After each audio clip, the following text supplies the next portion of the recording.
What is up, everybody? This is Lyle, No Hippie Trucking and Transportation. Still coming at you from the Salt Lake City terminal. Just got done with all my training and all that kind of stuff.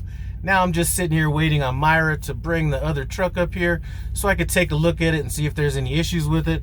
If so, get it in the shop. If not, we should both be ready to run pretty soon. What I wanted to talk about in this video is how a good attitude goes a long way, especially if we're going to be talking about the training process in becoming a truck driver.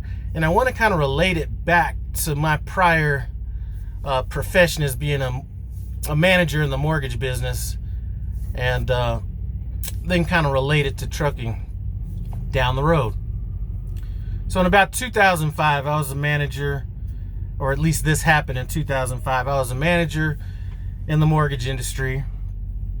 We had a girl that was working with us, and she really wasn't putting up any numbers, you know what I'm saying?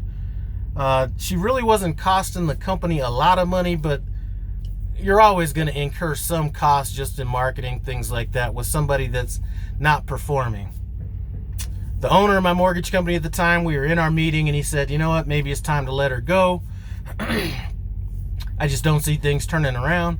But he wasn't seeing the day-to-day operations as far as what she was doing and things like that. Now, this girl was doing everything she could possibly do, very positive, definitely a good influence in the company. So she was doing everything you should do.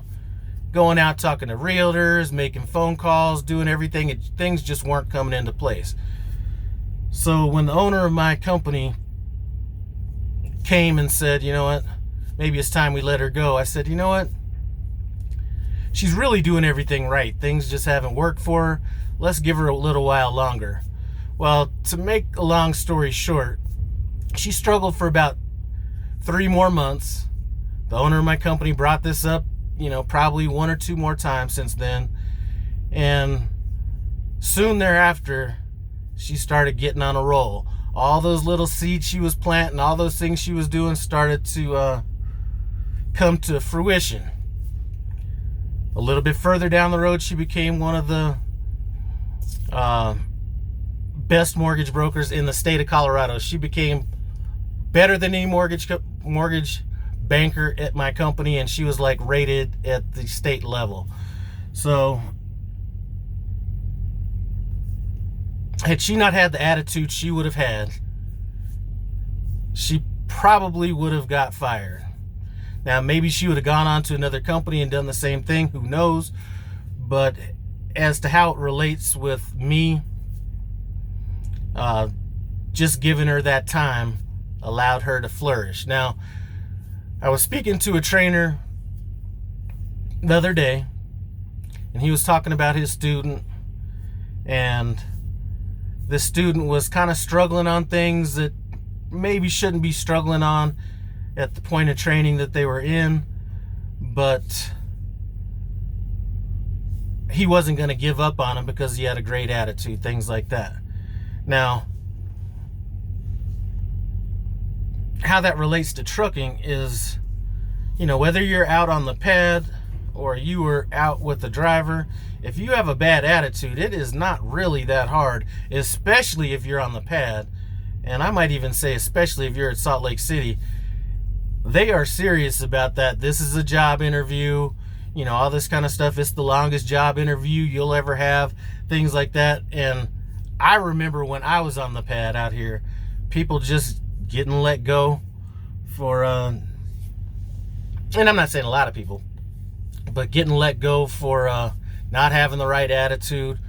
And that could be even if, you know, usually the bad attitude and the proficiency kind of go hand in hand. So it wasn't like somebody was killing it and had a bad attitude and they got let go. But there was definitely times when I can think of at least 2 people that got let go because they didn't have the right attitude. So if you're coming into this, first of all, I'm going to tell you, have a blank slate, because I see a lot of Facebook posts where they're talking about bad students and all this kind of stuff, or bad trainers and things like that. And I think a lot of times people that are getting into training, and this could be at any company, because almost any company that you look at, you're going to hear somebody complaining about their trainer.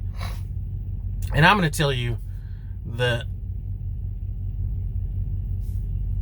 you only hear about the bad stuff. Like I said, there's not a whole lot of people out there talking about how great their trainer is. You know, that's assumed to be a given. You know, I think that going into it with that baggage sometimes even just starts things off at the wrong foot. You know, a lot of the trainers, I mean, if they were to go into this experience, you know, putting that same baggage that they had from a bad student onto the next student, it would create the same situation. So if you're about to go out with your TNT trainer, don't go in with that attitude. I see it all the time on Facebook. You know, I hope I get a good trainer, or, you know, sometimes I think the expectations are a little bit off. You know, I did hear a conversation up here where somebody had said that their expectations in TNT training was to drive 200 miles a day because they were getting paid. Anyway, definitely not the right attitude to have going into it. But if you don't have the right attitude, you could just have a trainer that says, you know what, this person doesn't have the right attitude. I'm not going to be up here fighting this person, trying to train them. You know what, they're good enough to get the miles. Let me just knock out these miles and then just let them go. That's the last thing that you want. You know, one thing I learned from being in the Marine Corps, and, you know, just being a manager myself, a lot of times, let's just relate to boot camp. Sometimes the people that get the most attention are the people that the drill instructors cared for the most.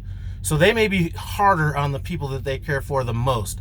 If a trainer is hard on you, and I'm not talking about yelling at you or anything like that, maybe making you do more than you want. I mean, it could manifest itself in a number of different ways, but usually that is the trainer that cares about you.